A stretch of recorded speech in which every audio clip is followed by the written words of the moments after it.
Good morning! October 30, it's a holiday, pero hindi po basta-bastang holiday. Maayong buntag po sa mga kapatid nating Bisaya. Nakalipas ang 5 taon, muli pong idiraos ang barangay at SK elections. Sa datos po ng Commission on Election o COMELEC, aabot sa mahigit 91 million ang inaasahang boboto ngayong araw.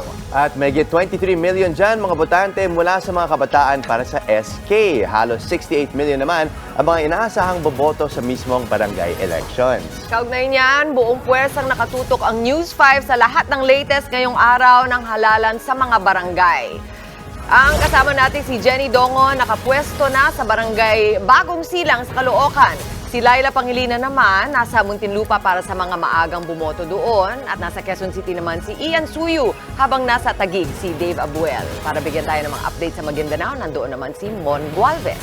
Si Gio Robles naman nasa Caloocan din. Nakabantay naman sa Abra si Elaine Fulgencio at nasa Navotas naman si Hannibal Talete. Sa Ilocos Norte, naroon naman ang kasama nating si Maricel Halili, habang nasa Negros Oriental si Gary De Leon.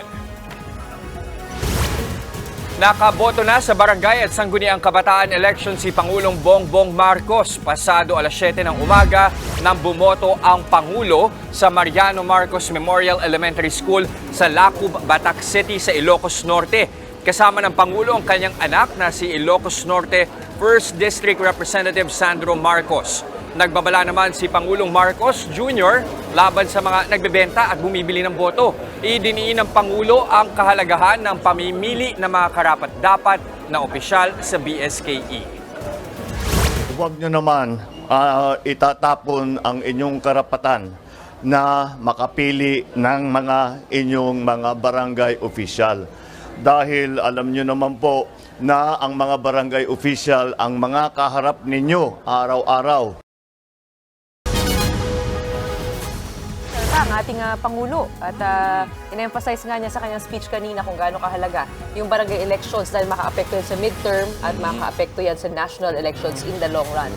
At saka parang tama din naman yung Pangulo dun sa binanggit niya na huwag ipagbibili ang boto. Lalo na kasi itong mga botante na ito, sila yung directly maaapektuhan ng kung sino yung mananalo sa barangay. Tama yan. Talaga yung kilalang kilala. Kapitbahay nila yung mga kagawad. Kasama nila sa komunidad. Ang naisip ko naman, 5 taon nag-intay. Yes. Ang barangay elections, marami mga first-time voters. Napakadami nila. Yung ngayon lang boboto sa barangay level. Yun. So, kakaiba itong eleksyon na to talaga. Kaya vote wisely mga kapatid. Yes. Kaya naman, kamustahin natin ang lagay sa pinakamalaking barangay sa bansa. Live mula sa barangay Bagong Silang sa Caloocan. Nasa frontline ng balitang yan, si Jenny Dongon. Jenny, good morning. Kamusta yung botohan dyan? Gretchen, good morning. Alas 5 pa nga lang ng umaga, nagtungo na dito sa Barangay 176, Caloocan. Itong ating mga matatanda, senior citizen at mga PWD para sana maagang makaboto at makauwi ng maaga. Lalo't itong Barangay 176, yung top 1 barangay na may pinakamaraming mga botante na aabot sa 90,209 voters. Pero ang nangyari, pahirapan, inaabot ng 1 hanggang 2 oras bago mahanap nila ang kanilang mga pangalan. Napaiyak na lang at napakamot ulo ang ilang senior citizen na aming nakausap dito sa Bagong Silang Elementary School. Si Lolo Alfredo de Guzman, 73 years old, alas 5 pa lang ng umaga hinanap na yung kanyang presinto. Binigyan naman siya ng polling precinct number pero 1 oras na yung inabot, akyat baba na siya sa mga gusali, di pa rin mahanap yung kanyang presinto. Maya-maya, napaiyak na siya sa pagod pero di daw siya uuwi nang di nakakaboto. Ang mag-asawang senior namang ito, napaupo na lang sa gilid.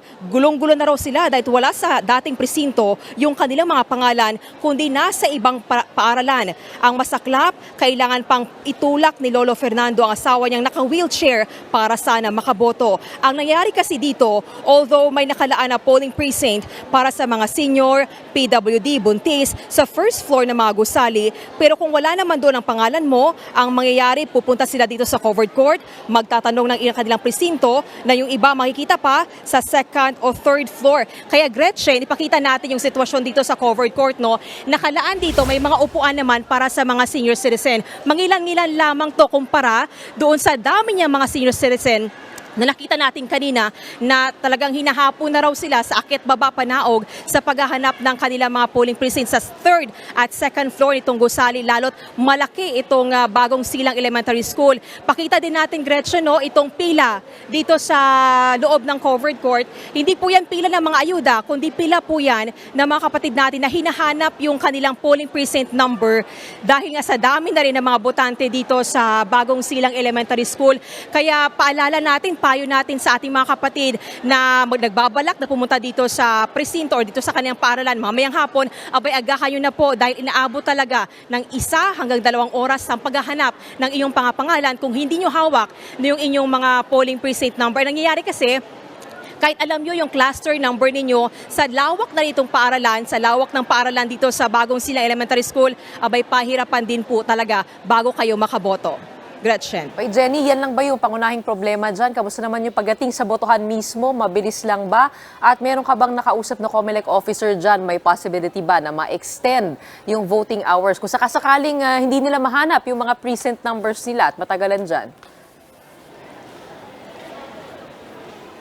Actually, ang problema lang talaga dito yung paghahanap ng presinto kung nasaang presinto ka dapat. Dahil yung iba kasi ang nangyayari, dekada na daw silang bumuboto dito sa Bagong Silang Elementary School. Pero pagdating ngayong araw, wala na doon sa polling precinct yung kanilang pangalan. So far, yun lang naman. Pero pag once nakapasok ka na doon sa mga presinto, inaabot lang naman ng 5 to 10 minutes yung pagboto mo at saka makakauwi ka na rin. Doon sa tanong mo kung ma-extend ba, naghahanap pa tayo ng tauhan ng COMELEC dito dahil nga yun isa munang pinoproblema dito ay yung mga senior citizen na hindi mahanap yung kanilang mga polling precinct. Mag-update tayo mamaya kung ma-extend ba yung botohan dito sa Barangay 176. Alright, mula sa Caloocan ng ating kapatid, maraming salamat, Jenny Dongon. Isa sa mga laging challenge kapag election, no? Paano natin padadaliin ang proseso sa mga kapatid natin, PWD at senior citizen, no? Lalo sa Mas maaga yung presinto. botohan nila, 5 to 7 a.m. Oo, dapat. Yun, gumaganda nga habang tumatagal, naghihanap na rin ng paraan kung paano nga sila ma-accommodate, Yes. paano mapapadali sa kanila. Madali na yung 5 a.m.? I don't know. O, dito naman tayo. Dako tayo sa ibang lugar. Muntinlupa, dahil mas maaga naging botohan sa Muntinlupa, alinsunod yan sa inulunsad na early voting project ng COMELEC para sa mga kapatid nating ito nga, may edad at kapansanan. Naroon naman si Laila Pangilinan. Laila, kumusta na ang sitwasyon dyan? Good morning mga kapatid! Jess, Mommy Chicky, and Gretchen. Ako, as early as 5 a.m., talaga namang nag-umpisa na ang botohan dito sa Muntinlupa City at kabilang sa mga unang mga bumoto, etong mga kapatid natin na kabilang sa vulnerable sectors o yung mga PWD, senior citizen at mga heavily pregnant women. Itong botohan dito sa Muntinlupa Elementary School ang unang binisita ni COMELEC Chairman George Garcia. Masaya naman siyang sinalubong na mga botante rito. Pero ilang saglit lang, bumungad na ang mga reklamo sa umano'y hassle pang pagpirma sa Emergency Accessible Polling Place o EAPP na tinatawag. Authorization yan para sa pag-assist ng support staff sa pag-aakyat ng boto sa mga presintong nasa mataas na palapag ng gusali. Ayon sa COMELEC, hindi nila inaasahan na ganito karami ang tatangkilik sa kanilang early voting dito sa Muntinlupa City. Kaya naman target nilang mas madagdagan pa ang support staff dito sa mga susunod na eleksyon. Good news naman mga kapatid over the studio at sa mga nanonood nakikinig sa atin, karagdagan 2,000 piso po ang allowance ng mga guro natin dito sa Muntinlupa City at sa Naga City kung saan nagaganap nga ang pilot implementation nitong early voting. Karagdagan 2,000 pesos din na allowance para rin sa ating mga guro na nakabantay sa plebisito sa San Jose del Monte, Bulacan. Ayon yan kay COMELEC Chairman George Garcia. Ngayon, ipapakita ko lang sa inyo kung anong itsura nitong authorization form o waiver form. Ito, isang buong papel ito na kailangang fill up ng ating mga senior citizen na kasaad dyan na binibigyan nila ng pahintulot yung kanilang support staff na sila ang kumuha ng balota mula sa second, third o fourth floor ng paaralan kung saan naroon ang kanilang polling precinct. Kapag napirmahan na ito, kukunin na yung balota na nakalagay sa envelope at saka pa lang sila papasok dito sa EAPP, o sa Emergency Accessible Polling Place na tinatawag. Silip po tayo Pagkatapos po niyan ay fill upan na nila ang kanilang mga balota, katulad ng nakikita. At nakaboto na sila, syempre, lalagyan na ng ink ang kanilang mga daliri. Yun nga lang, Mami Chicky, Gretchen, Jess, yung ating mga vulnerable sector, hindi sila ang mag-aakyat ng kanilang mga boto sa mga polling precincts nila kung yun ay located sa second, third, or fourth floor dahil eto na nga yung authorization letter para sa support staff na sila na rin ang mag-aakyat doon. Sa isang banda, ito ay ginhawa para sa ating mga vulnerable sector. Yun nga lang, yung iba ay nagpilit pa rin na kahit mga senior na sila at hirap ng lumakad, umakyat pa rin sa second, third, fourth floor dahil gusto nila sila mismo ang maghulog sa ballot boxes ng kanilang mga boto. Sa isang panayam, humingi ng paumanhin si COMELEC Chairman George Garcia sa kalituhang nangyari tungkol dito sa waiver form na ito at pangako nila na mas pag-iigihin pa nila ang kanilang early voting sa mga susunod kung ito ay deemed successful ng COMELEC. Yan muna pinakahuli dito. Balik sa inyo. Laila, matanong lang kita, paano yung mga kapatid natin? Kasi kailangan nilang pirmahan o sulatan yung waiver form. Yung iba nating kapatid na PWD o kaya senior citizen, may kahirapan na rin sa pagsulat. Paano yung magiging proseso dyan? Saka para lang maintindihan natin, kanina nabanggit mo medyo short yung staff, yung support staff. Gaano karami ba yung senior? Meron ba tayong estimate dyan? Tapos iilan lang yung support staff o yung tumutulong sa kanila?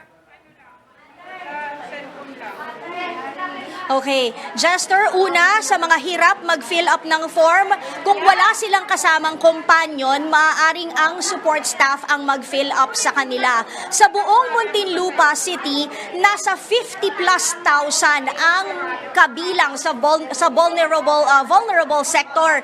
At sa malaking eskwelahan na malaki ang voting population, kamukha nitong sa Muntinlupa Elementary School, nasa 20 lang na ating mga nag-a-assist ang naandito. Conforme pa yan sa laki ng eskwela, merong tag-4 lang, merong tag-16, so conforme yan. Pero dito, mismo sa Muntinlupa Elementary School, meron tayong 20 dito na umaagapay naman sa ating mga senior citizens, Jess.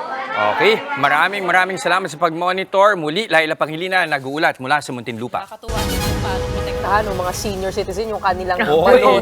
yung gusto sila pa rin Gusto, nakaakyat. oo nga. Sagrado nga naman kasi talaga yung totoo boto mo. Di ba? Kung kakayanin iakyat. Pero kung hindi na, syempre tiwala din tayo Tiwala sa na ating rin. mga guro. Maraming salamat, Laila Pangilinan. Dandan-libong kandidato sa barangay at sangguniang kabataan elections ang maglalaban-laban para sa posisyon. Ilan nga bang bakanteng pwesto ang pupunan ng mga mananalong kandidato? Narito ang report.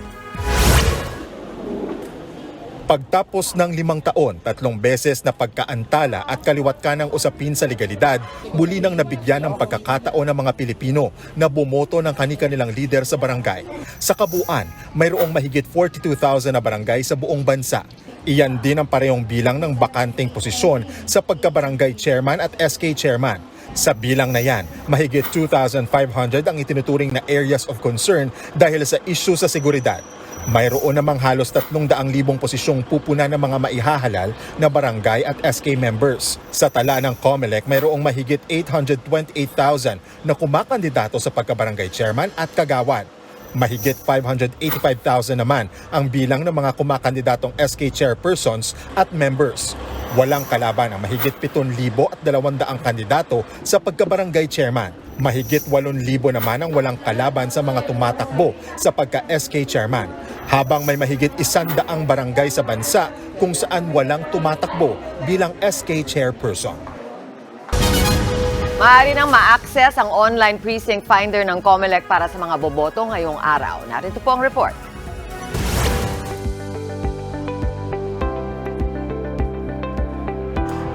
Inilunsad ng COMELEC ang online precinct finder para mapadali ang proseso ng pagboto sa barangay at sangguniang kabataan elections. I-type lang sa search bar ang precinctfinder.comelec.gov.ph. Ilagay lang ang buong pangalan, petsa ng kapanganakan at lugar kung saan kayo nagparehistro. Lalabas na ang polling place at precinct number. Pwede ring iscan ang binigay na QR code ng COMELEC para mapadali ang pagbukas ng precinct finder. Suriing mabuti ang spelling ng pangalan at iba pang mga detalye. Siguraduhin ding maayos ang koneksyon sa lugar kung saan ito i-access. Para naman sa nag-aalala sa kanilang seguridad, nauna nang tiniyak ng COMELEC na bantay sarado nila ang mga datos sa Precinct Finder.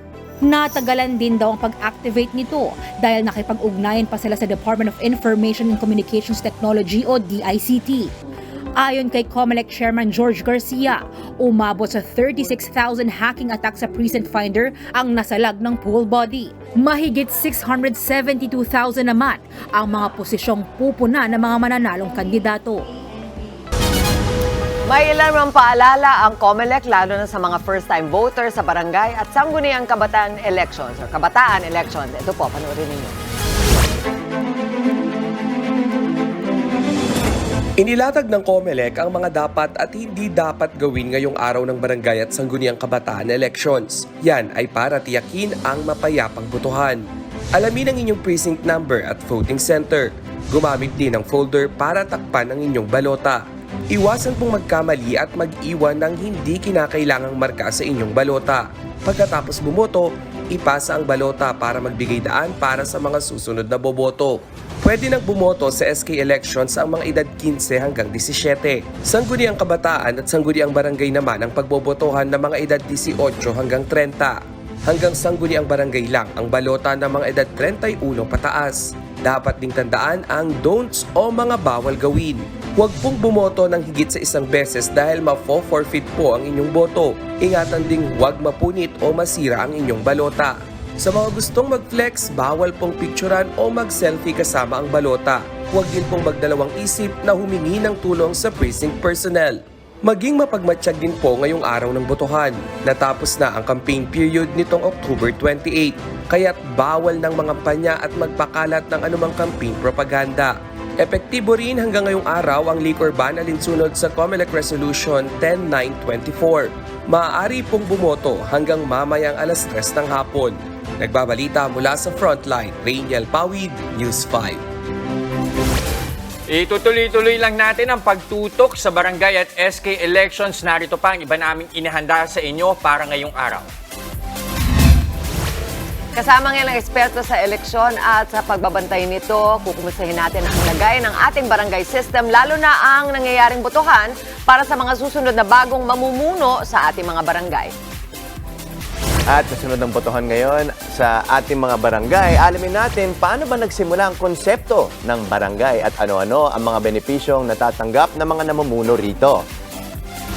Paalala po, mas maging alerto sa pagbabantay ng inyong mga boto. Ang ilang issue sa vote buying, pati na rin yung vote selling, idedetalya natin sa Legal Ba To?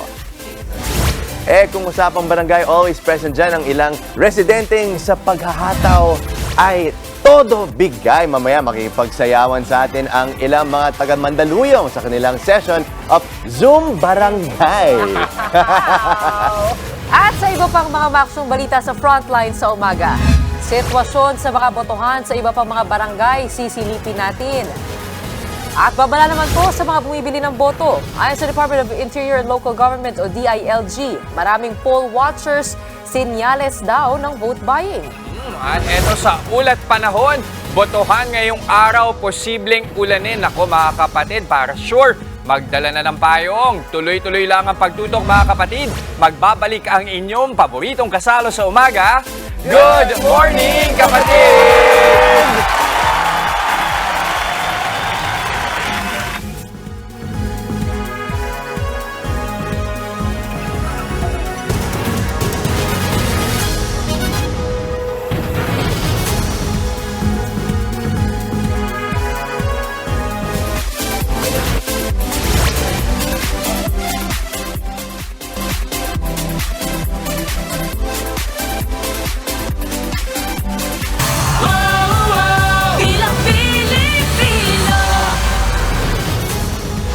Ito naman ang iba pang balita sa pagpapatuloy ng ating barangay election special coverage. Ipinunto ni Pangulong Bongbong Marcos Jr. ang kahalagahan ng barangay at sangguniang kabataan elections ngayong araw. Paalala pa ng Pangulo sa publiko, huwag ibenta ang kanilang boto. At para sa detalye, makikibalita tayo live mula sa Batak, Ilocos Norte kay Maricel Halili. Mase, good morning. Anong latest dyan?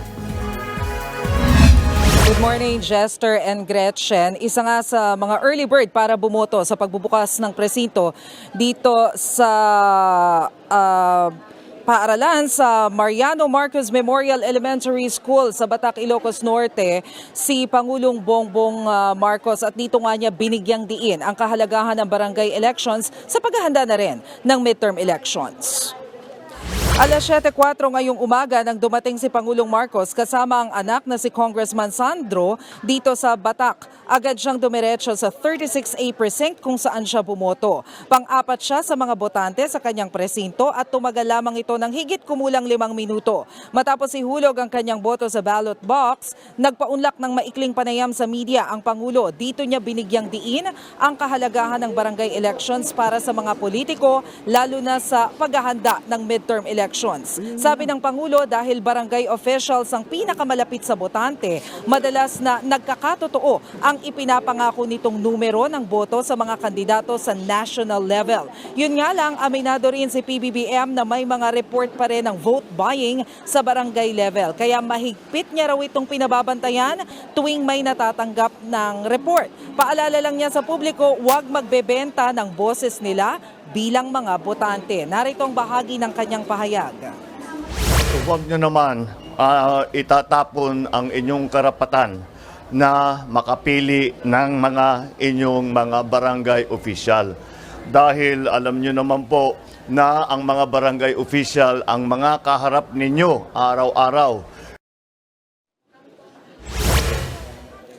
Jester, Gretchen, mula nga dito sa Batac ay dumiretso si Congressman Sandro doon sa Lawag para doon naman siya bumoto. Doon naman kasi siya rehistradong botante. Pero hindi na siya sinamahan ni Pangulong Bongbong Marcos. Base sa initial na impormasyon na nakuha natin mula sa Presidential Communications Office, maaaring bumalik na sa Maynila ang Pangulo ngayong araw. Kanina, chinek din natin yung listahan ng mga botante dun sa mismong presinto ni Pangulong Bongbong Marcos at nakita natin na nakatala rin doon ang pangalan ni dating First Lady Imelda Marcos. Kaya siya naman ang inaantabayan na natin kung pupunta siya dito ngayong araw para bumoto sa barangay elections. Jester, Gretchen?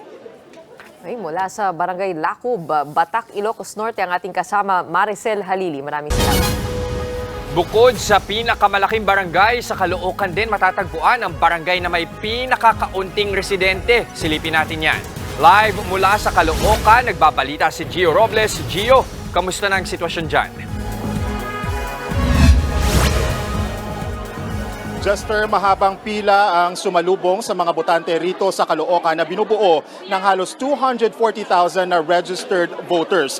Dito nga sa Gumburza Elementary School, mga alas 7 ng umaga kanina na magsimula ang botohan. At simula nga kanina ay siksikan na dito sa Gumburza Elementary School. Kung makikita nga ninyo, mabagal yung usad ng pila ng mga botante at nakadagdag pa dyan yung init ng ulo o nakadagdag pa dyan yung mainit na panahon sa init ng ulo ng mga botante. Karamihan sa kanila mga matatanda at maging persons with disabilities o PWD.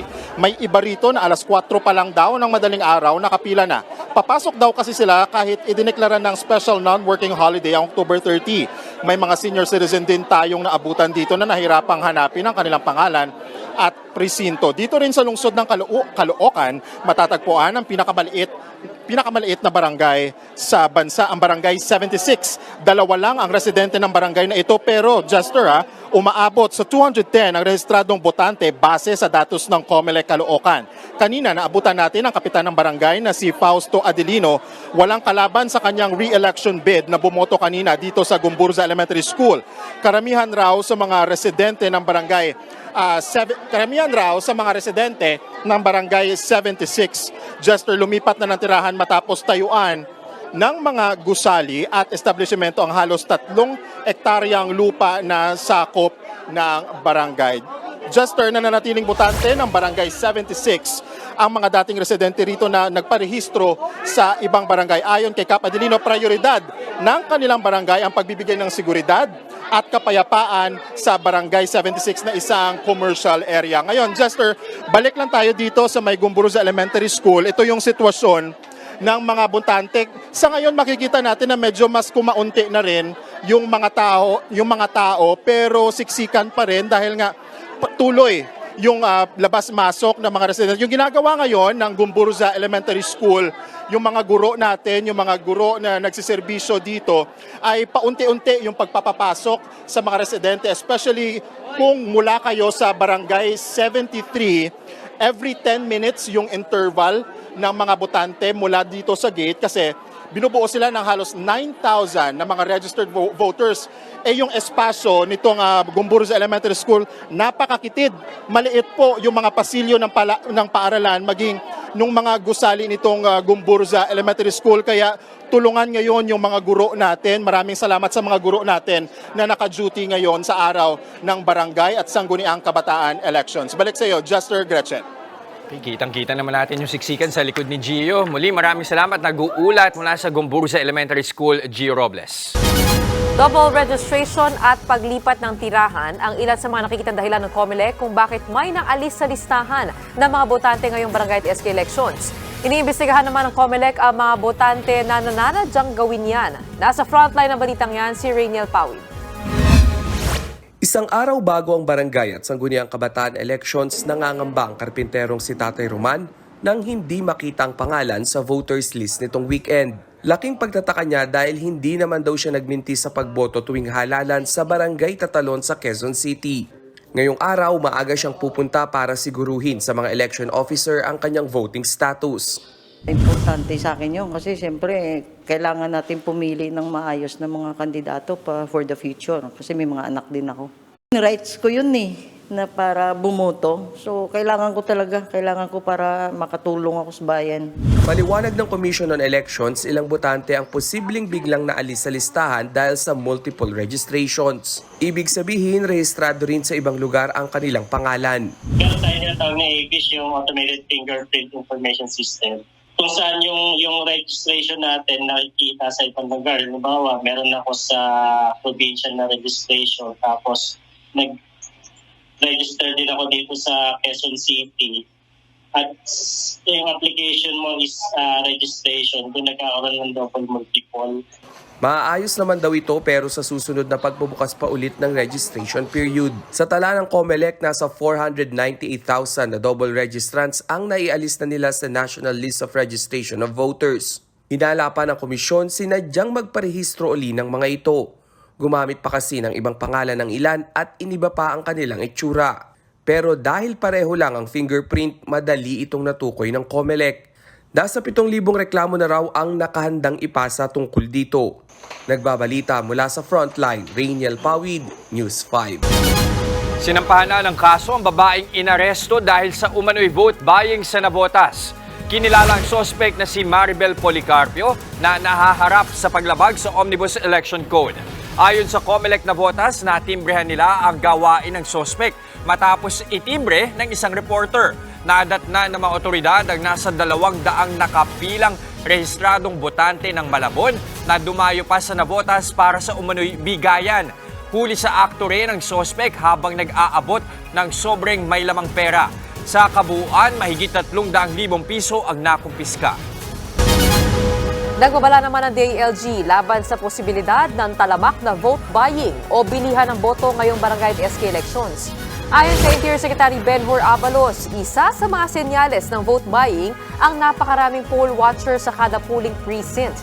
Kaya nagbabala ang ahensya sa mga kandidato na sundin ang patakaran ng COMELEC sa poll watchers. Sa ilalim kasi nito, maaari nang ituring na vote buying kapag lagpas 2 poll watcher na ang ilalagay ng isang kandidato sa kada presinto. Bagay na imbestigahan daw agad ng DILG kung may makita silang lumalaban. Sa unang pagkakataon ay pinayagan ding makaboto ang mga persons deprived of liberty sa New Bilibid Prison. Ang kaso, hindi nakilala ng mga inmate ang mga tumatakbo. Para sa update sa botohan sa Bilibid, nasa frontline ng balitang yan, si Marian Enriquez. Marian, payapa naman ba ang naging botohan dyan?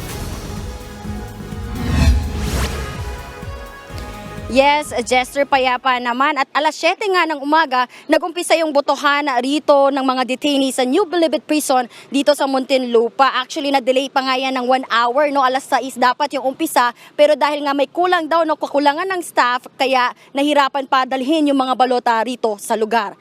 ito yung unang beses, no? Ito yung unang pagkakataon na makaboto yung mga detainee dito sa Bilibid or under na Bucor na makasali sa barangay at SK elections matapos nga na aprubahan or magbaba ng desisyon ng Korte Suprema na alisin ng temporary restraining order sa pagsali nila sa lokal na eleksyon. Nasa 880 na PDL ang nakapagparehistro para makaboto sa BSKE sa Bilibid.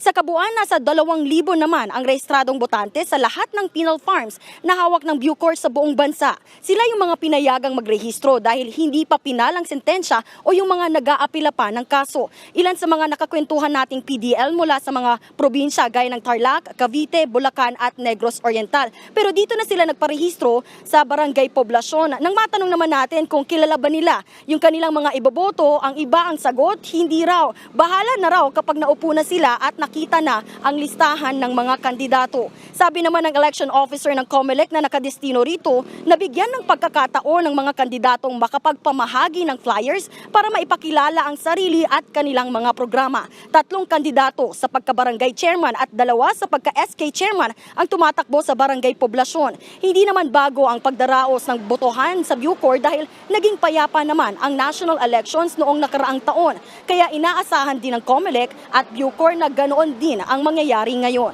Narito ang pahayag ni COMELEC Election Officer Attorney Kimberly Koo.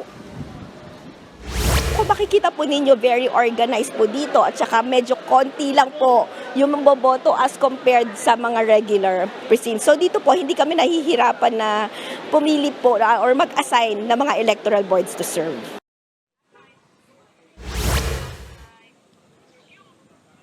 Jester, hanggang alas 2 ng hapon yung botohan dito sa Bilibid at saka dadalhin nga yung mga balota sa Poblacion Elementary School kung saan doon naman bibilangin ang mga boto. Balik sa inyo. Maan, pakilinaw lang sa amin paano yung proseso nun. Ibig sabihin, yung mga PDL natin, iba-iba din yung nakalistang pangalan doon sa kanilang mga balota kasi galing din sa iba't ibang lugar.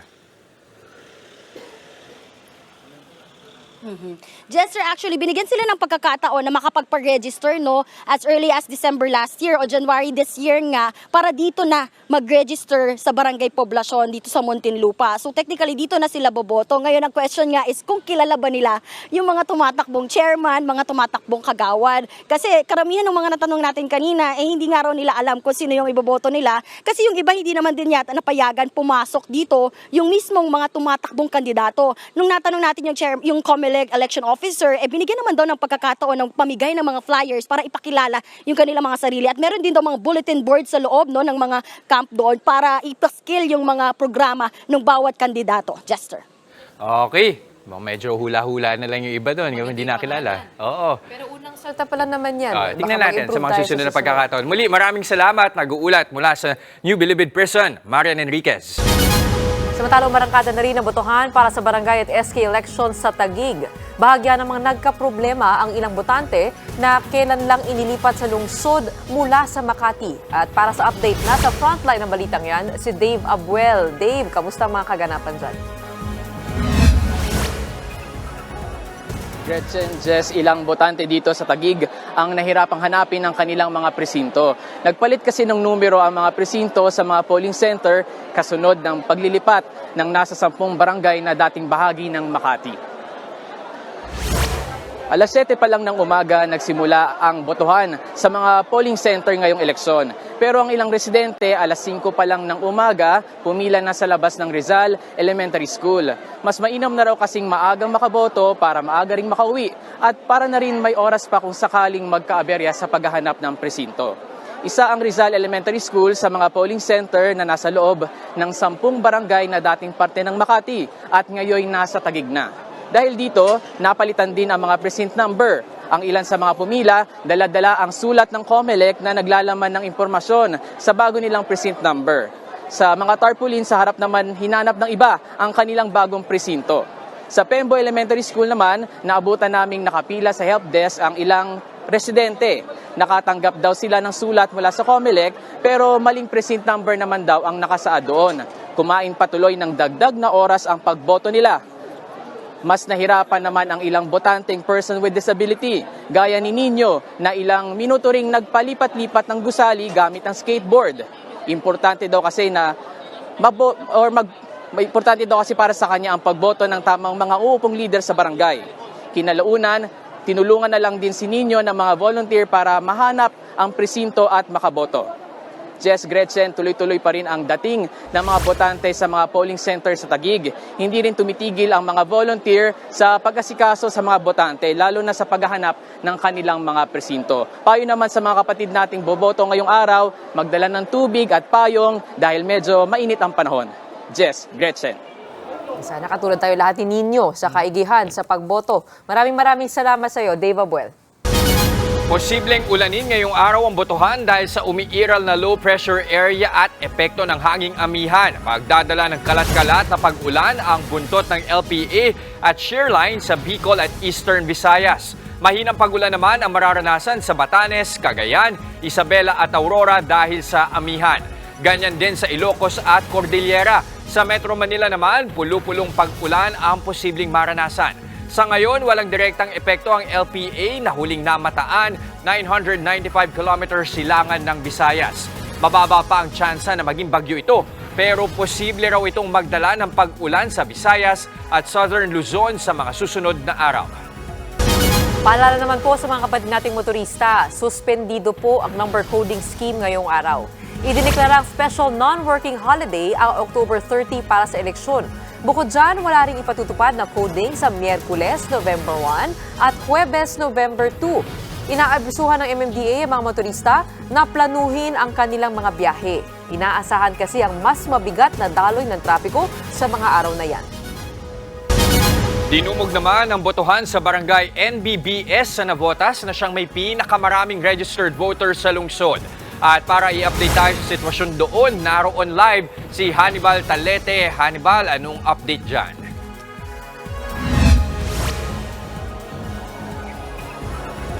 Gretchen, naging mahigpit ang pagbabantay sa pagtransport ng mga elections paraphernalia dito sa Navotas. Madaling araw pa lamang naabutan ng News 5 ang pamamahagi ng election paraphernalia ng Navotas City Treasury Office. Maayos ang proseso ng pagkuha ng elections paraphernalia ng mga guro na magsisilbing electoral board. Isang jeep ang ginawang service kung saan sakay ang mga miyembro ng electoral board papunta sa mga eskwelahan. 2 miyembro ng PNP ang kasamang escort ng mga electoral board. Meron ding poll watchers na nakabuntot sa jeep kung saan nakasakay ang mga electoral board at elections paraphernalia. Maaga namang pumunta ang mga poll watcher at botante dito sa Dagat-Dagatan Elementary School sa barangay NBBS. Alas 5 pa lang ng umaga ay halos mapuno na ang labas ng paaralan. Ang barangay NBBS ay isa sa pinakamaraming botante sa Navotas City na mayroong 25,569 registered voters. May nakalaan namang ang eskwelahan na emergency accessible polling place sa ground floor para sa mga PWD at mga senior na botante. Nariyan naman ang PPCRV na umaalalay sa mga botante na hindi mahanap ang kanilang presinto. Gretchen, sa ngayon, tuloy-tuloy ang pagdating ng mga botante dito sa may Dagat-Dagatan Elementary School para nga bumoto sa barangay at SK elections. Ang mga tapos ng bumotos ay sa labas ng eskwelahan naman, nag-ipon-ipon kung saan may namimigay ng libreng pagkain at tubig. Gretchen? Nag-uulat mula sa Navotas. Maraming salamat, Hannibal Talete. Sa ating pagbabalik, 2 patay, 4 na iba pa sugatan sa pamamaril sa labas ng isang paaralan sa Datu Odin, Sinsuat, Maguindanao del Norte. At alamin din natin ano-ano ang mga trabaho at benepisyo ng mga nahahalal na opisyal ng mga barangay. Ano mga benepisyo para sa kanila? Yes. At mamaya para sa update sa atin sa botohan at sa lagay ng ating sistema ng barangay, makakapanayam natin ang ilang eksperto sa eleksyon at sa pagbabantay nito. Huwag kayong aalis, magbabalik pa ang inyong favorite morning kasalo, ang Good Morning Kapatid!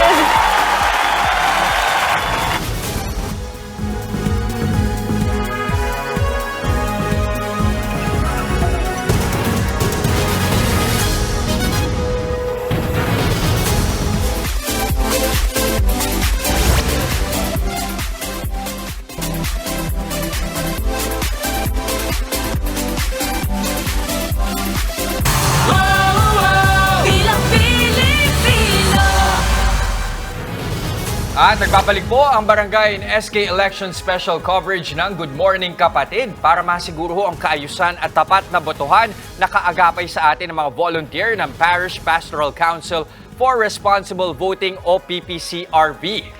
Alamin ang kanilang mga tungkulin tuwing halalan. Makakasama natin ng live ang National PPCRV Youth Coordinator na si Engineer James Matthew Wong. Magandang umaga, James. Good morning, Engineer. Thank you for Good being morning. here. So saan nakatutok for this particular elections ang PPCRV? Of course, marami tayong binabantayan ng mga presinto ngayon, mga polling precincts, especially ngayon, 3 barangay ang mag-undergo ng automated elections. So of course, may mga volunteers po tayong nakabantay doon. Nationwide, we have deployed volunteers to ensure na mabantayan po natin yung ating mga presinto. Paano nyo napili yung mga presintong pupuntahan ng mga volunteers at ilan sila sumatotal? Yung mga presinto kasi natin, under sila ng mga parokya. So every parish na may nasasakupang barangay, meron tayong dinedeploy ng mga volunteers to make sure meron tayo sa voters assistance and poll watching activities. So natin. 100% ba ng lahat ng mga barangay mayroong representative? Saka kung hindi ako nagkakamali, sa mga national at midterm selection, pag PPCRV, umaabot yan ng mga nasa 400,000 yung volunteers. Yes. Ganon din ba kadami ngayon? O Ngayon, medyo mas hindi kaunti? natin na-meet yung ganung numero kasi very close yung ating mga kandidato sa atin. So may mga dati tayong PPCRV volunteers na naging watchers naman this time ng mga kandidato. Active pa rin. Yes. Kaso nga lang, identified sila sa isang kandidato kaya hindi sila pwede mag-volunteer. Malapit Ano sa yung circle natin. pagkakaiba ng role ng poll watcher sa PPCRV volunteer? Ang PPCRV volunteer, pwede siya sa poll watching, pwede siyang nasa voters assistance, and even pwede siya sa voters education na ginagawa before the election day. Kanina nabanggit mo, yung special, yung 3 barangay kung saan mangyayari yung testing ng automated election. Gaano kahalaga yon pagdating sa barangay and SK election? Of course, mahalaga yon kasi matitest natin kung effective ba yung manner of elections doon sa mga barangay na yun. Especially kung masyado bang marami yung botante doon, makakatulong ba ang automated election para mapabilis ang pagbilang ng mga boto para mabilis Kasi sa din ang ngayon, turnout ng manual resulta. tayo no? Yes, Oo, bakit manual. nga ba tayo manual? Hindi pa tayo nakapag-shift to automated? Manual kasi napakarami ng barangay natin, 42,000 ang barangays natin. And for us to conduct automated elections, we have to provide or kailangan natin makagawa ng 42,000 ballot face templates and it would be costly. 42,000. Yun din ang dahilan kung bakit merong mga lugar na hindi nababantayan. Yes, Diba? Napakarami tama po yan. kasi. At na nakaikot na kayo, alam nyo na rin ang general sentiment ng tao at kung ano ba yung mga hindi nila naiintindihan. Ano yung Yes. mga frequently asked questions ng mga tao ngayon para ma-address? Yes, ang frequently asked questions, kadalasan hindi nakikita ang pangalan sa listahan, anong gagawin, o kaya naman kaninang umaga, bumoto na po ako. Pagdating ko dun sa precinct, dun sa polling place, hindi ko alam kung saan ako pupunta kasi merong mapa, pero clustered precincts lang ang nakalagay. So hindi ko alam saan akong clustered precinct na kasama. So I don't know where to go. So I have to seek assistance dun sa PPCRV para maituro ako dun sa tamang So presinto. pag ganyan, James, pag wala yung pangalan ko sa listahan, pwede pa ba bumoto? Yes, depende po yun. Kailangan lapitan yung COMELEC official na nandun sa lugar para ma-verify at ma-double check talaga kung nandun yung pangalan o nalipat lang sa ibang presinto. Okay, kanina din, may ilan tayong mga report, Gretch, Mami Chiki, Justin. Yung report nga nila, halimbawa, yung early voting para sa senior sa PWD, saka doon sa mga heavily pregnant. Ano so far yung assessment ninyo doon sa proseso nito? Doon sa proseso nito, depende ito doon sa eskwelahan na magpapatupad nito. No? Malinaw na 7 o'clock hanggang 1:00 lang ang EAPP. So nasa assessment kung sino nag-handle ng presintong iyon, kung paano niya i-qualify kung pwede ba itong mag-avail ng EAPP. Tsaka speaking of qualifications, ano ba yung qualification for heavily pregnant? Kanina pa parang ilang months ba yan? Oo. Diba? Nako, mahirap nga i-qualify yan. Pero talagang we would rely on the wisdom of whoever's handling. Maguro natin. Alam natin ng PPCRV tuwing election, meron kayong ginagawang counting o na version ninyo. Kumaga para i-double check kung tama nga yung bilang. Dito naman sa barangay at SK elections, ano yung nakikita mong role ng PPCRV at saka yung challenge sa ganitong level ng botohan? Yeah, dalawa ang mandato ng PPCRV ngayon, yung poll watching voting at voters assistance. Hindi kami nakafocus sa bilangan. Of course, we would still ensure na tama yung proseso, pero hindi na kami dun sa parallel count kasi yun ay mandato ng PPCRV pag pambansang halalan na po. Pero James, ano ba yung ano yung difference? How do you draw the line between doon sa mga guro na talagang andoon para mag-volunteer at tumulong sa pag-conduct ng eleksyon compared doon sa ginagawa ng mga volunteers naman ng PPCRV?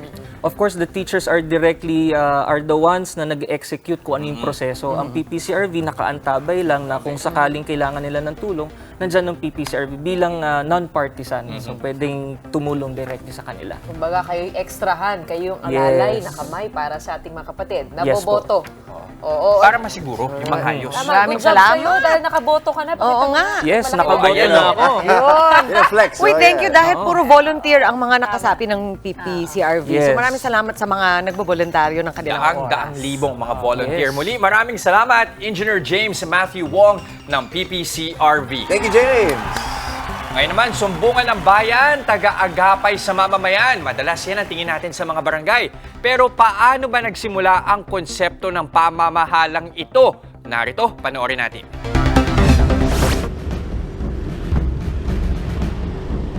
Pinakamaliit na formal unit of government sa bansa. Kahit saang lugar, nariyan para umalalay ang barangay. Pero paano nga ba itong nagsimula? Ayon sa mga historian, hango sa salitang Malay na balangay ang barangay.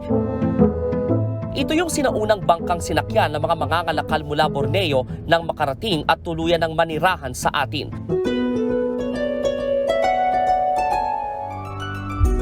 Ang bawat balangay pinamumunuan ng isang leader o datu. Noong 1500s, pagdating ng mga Kastila, ipinakilala naman ang sistemang baryo. Nagpatuloy yan hanggang noong 1972. Ang mga baryo binalik ulit sa barangay. Dahil naman yan sa Presidential Decree No. 86. Dito sa Pilipinas, itinuturing na pinakamalaking barangay ang Barangay 176 o Bagong Silang sa Caloocan. Sa huling tala ng Philippine Statistics Authority, tinatayang aabot sa mahigit 246,000 daang residente ng kanilang barangay. Halos kasing dami na yan ng mga residente sa lungsod ng Navotas. Kung pinakamaliit na barangay naman ang pag-uusapan, sa Caloocan din yan makikita. Yan naman ang Barangay 76 na may dadalawang residente lang. Ayon yan sa research ng Philippine Center for Investigative Journalism o PCIJ. Pero ang nakapagtataka rito, meron itong aabot sa 210 na botante. Batay naman sa datos ng COMELEC, ang mga nakaupo ritong chairman at makakagawad, hindi pa nga residente ng nasabing barangay. Ayon sa pamunuan ng Barangay 76, inaayos na raw ng lokal na pamahalaan na pagsamahin na lang sila sa katabi nilang barangay na Barangay 72. Yun nga lang, hindi pa rin ito naaayos, kaya ang mga nakaupo rito tatakbo pa rin ngayong eleksyon. At para naman mas klaro, alamin natin ang trabaho at mga benepisyo na natatanggap ng ating mga inihahalal sa barangay para magserbisyo. Narito ang report. Bilang pangunahing unit ng pamalaan, binubuo ng isang kapitan at 7 kagawad ang pamunuan ng isang barangay. Tinatawag din silang sangguniang barangay. Pero bukod sa kanila, katuwang din nila sa pamamahala ang mga kinatawan ng kabataan sa bawat barangay, ang sangguniang kabataan o SK. Edad 18 to 24, pinangungunahan naman sila ng isang SK chairman at 7 SK kagawad. Sa kanilang pagtutulungan, tungkulin nilang magpatupad ng mga ordinansa para sa ibubuti ng kanilang mga nasasakupan. Isa na riyan ang pagtataguyod ng mga pangunahing pangangailangan ng kanilang mga residente, tulad na lang ng pagsisiguro ng kalusugan, kapayapaan, kaligtasan, gabay sa edukasyon, negosyo at kooperatiba, pagkalap ng karagdagang pondo para sa iba pang proyekto ng kanilang komunidad. Ang mga nagsisilbi sa barangay, binibigyan naman ng buwanang honorarium o pasahod na aabot sa 13,787 pesos hanggang 33,843 pesos. Nakadepende po yan sa uri at kinikita ng kanilang syudad o bayan. Bukod dyan, may matatanggap din silang Christmas bonus, insurance, libreng pagpapagamot sa mga pampublikong ospital, libreng tuition para sa kanilang mga anak sa public schools at civil service eligibility. Ang mga miyembro ng SK, libre rin ang matrikula kung mag-e-enroll sa pampublikong paaralan sa kolehiyo. Sa mga ito, inaasahan naman na magsisilbi sila sa kanilang mga nasasakupan ng may malasakit at tapat sa kanilang tungkulin. Mamaya, seguridad sa bayan ng Abra. Pinaigting pa para sa botohan ngayong barangay at SK elections. Dalawang paaralang gagamitin sana sa barangay at SK election sa Maguindanao del Norte, sinadyang sunugin. At kaso ng election-related violence mula nang mag-umpisa ang election period, umabot na sa 25. Huwag kayong aalis, magbabalik pa rin ang inyong paboritong morning kasalo, ang Good Morning, Kapatid!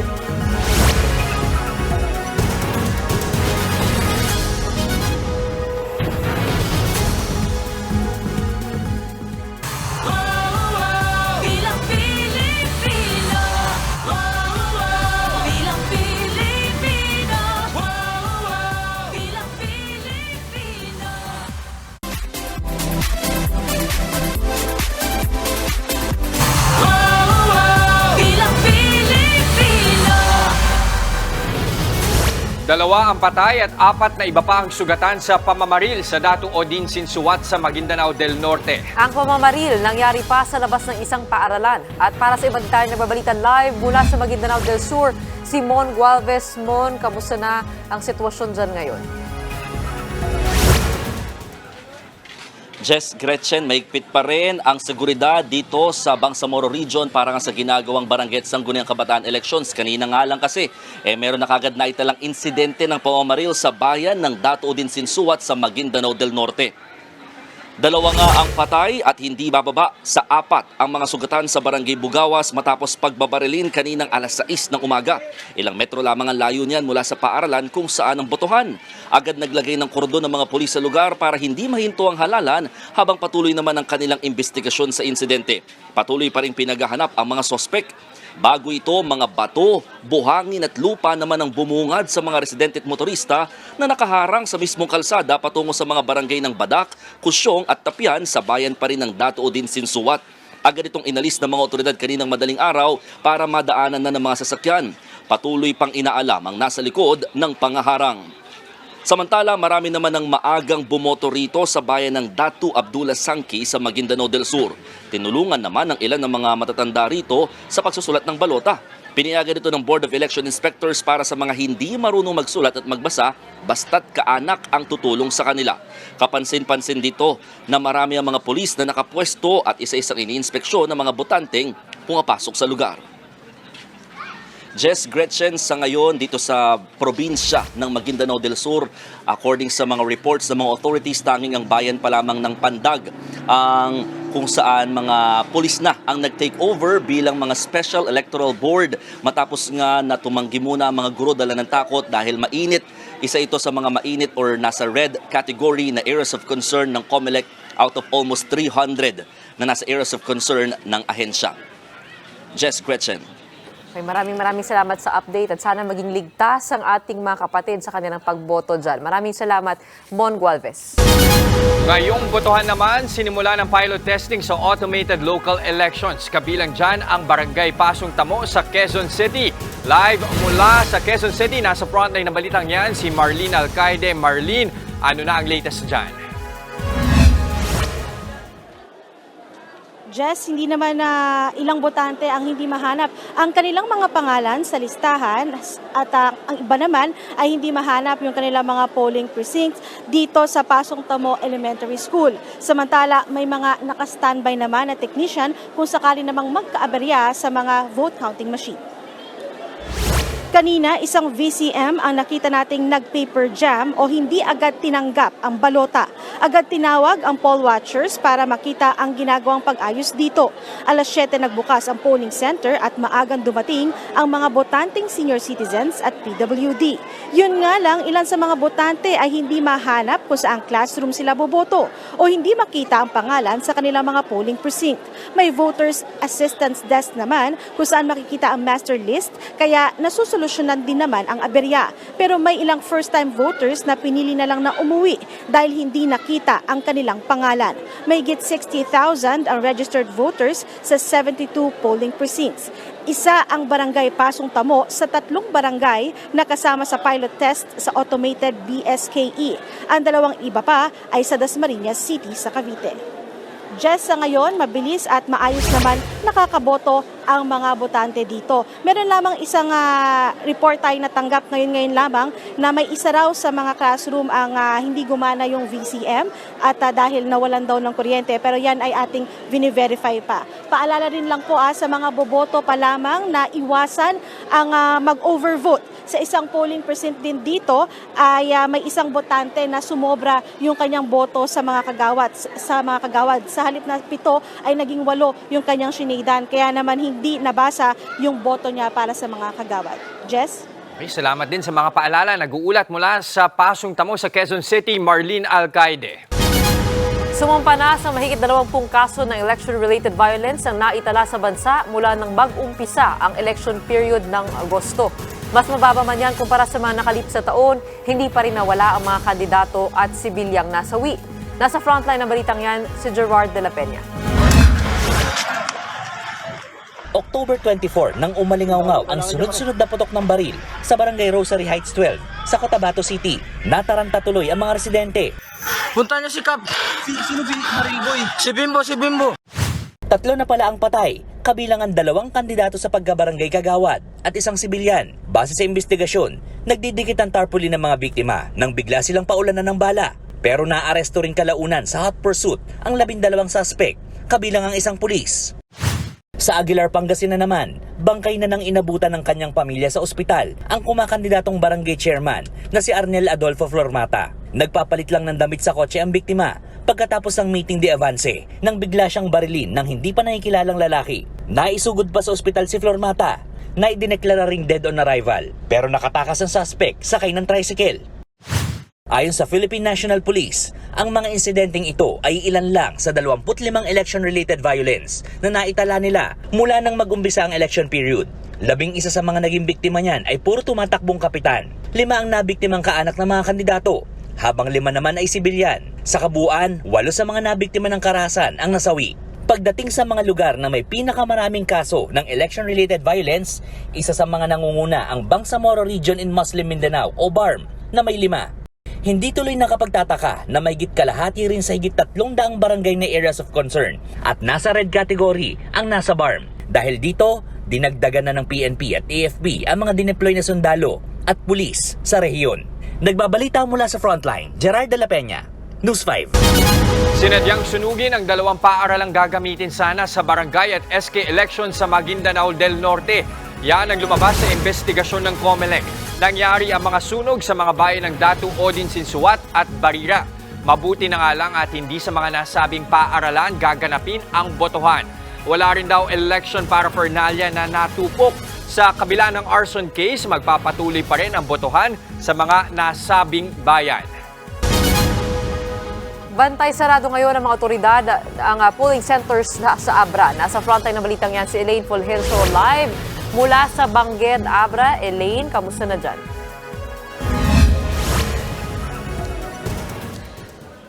Gretchen, Jess, tuloy-tuloy pa rin yung pagdating ng mga botante dito sa Abra High School sa bayan nga ng Bangged. Isa nga sa mga inaasahang boboto ngayon rito ay si Executive Secretary Lucas Bersamin.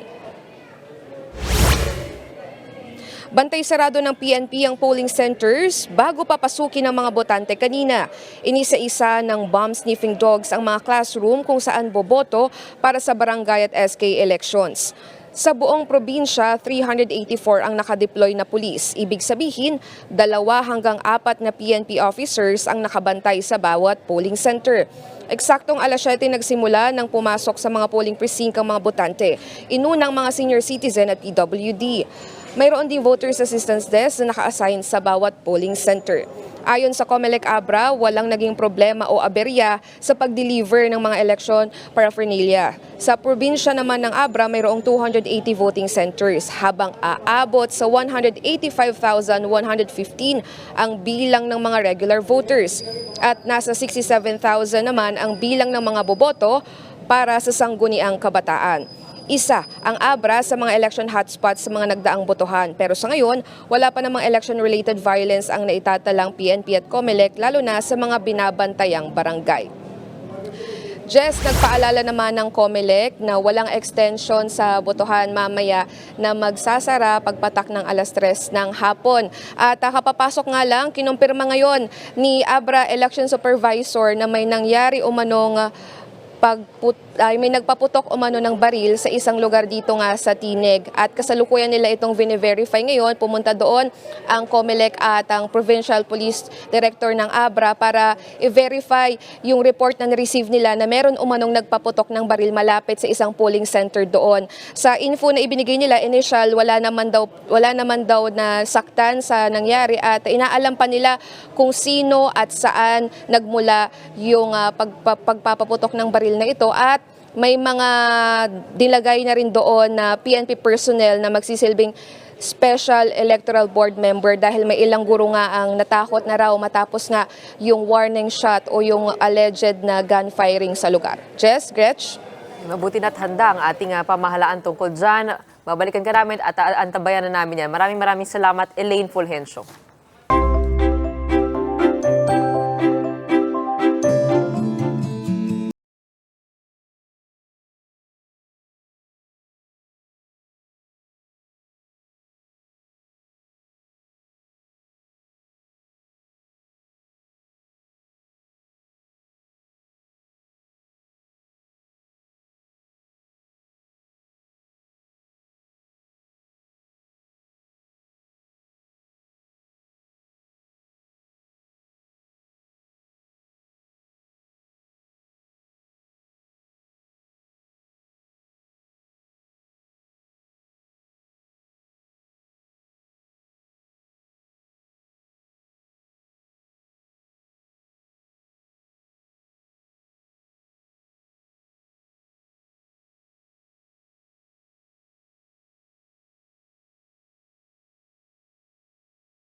At para mas feel ang barangay fever, eto nga, bihis na nga di ba?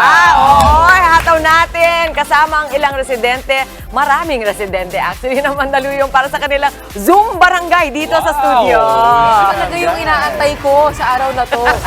Yung Zumba na yan. Sigurado ka? Hindi, gusto ko mapanood si Ay, hindi, iniintay ka rin. Uy, kasali din si Gretch dyan, ha? Tuloy-tuloy lang ang good vibes. Kasama pa rin ang inyong paboritong kasalo sa umaga. Good morning, kapatid!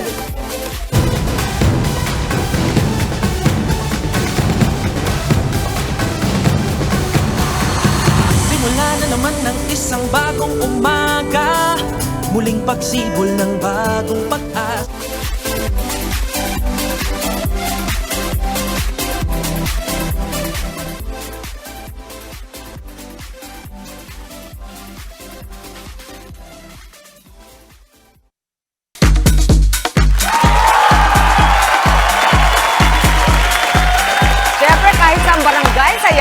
Live! Kaya naman representing ang iba't ibang barangay ng Mandaluyong, eto na ang aming Zoom Barangay. Kasama syempre si 90s Jam Fitness Coach Froilan. Turo-turo na. Alam nyo na itong kikit-kikit na to. Game, first step to the right. First step natin to the right and side and wave, and side and wave, then and front, wave and wiggle. rock. Isa pa, ang bilis Side, wave. Kaya mo yan, Justin? Wave and Front, wave and wiggle. Oh, ang galing yung mga mami. And then, ito na yung ating chorus. Sige, patingin ang chorus. Up, side, and bump, bump. Up, side, and bump, bump. Single. Ang bilis naman ni Froilan. Double, single, Isa pa nga, isa pa. Up, down. And Up, down. Para sumusuntok lang, di ba? Uy, hip, hip, hip. Hip, hip, hip, hip. Alright, kayo yung mga mami, kayo mga kauuwi lang galing sa barangayan. Eto sayo na tayo. Music, please. Let's go, barangays of Mandaluyong. Sunod-sunod lang tayo para masaya. First step ulit. First step is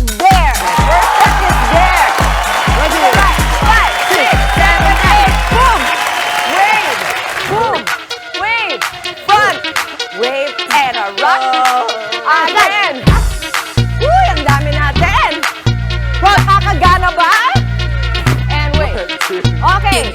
Mami tayo. Lick it. Woo, hip, hip, hip. Hand up. Hand up. Again. Woo. Up, down. And wait. Boom. Uy, boom. Boom. Ganun lang yan. Boom. Double step tayo, double step. Up, boom. And down. Pababa ng pababa. Oh my God. Boom. Ano sunod? Wait. Wave. Wave. Kabila. Wave. Kamay lang. Wave. Wave. Hinihingan na ba kayo? Lakihan nyo pa. Alright! Maraming salamat sa inyo mga Super Fitness Group dito sa Mandaluyong. Sayo-sayo lang. Huwag kayo bibitiw. Magbabalik pa rin ang inyong morning kasalo. Go! Woo!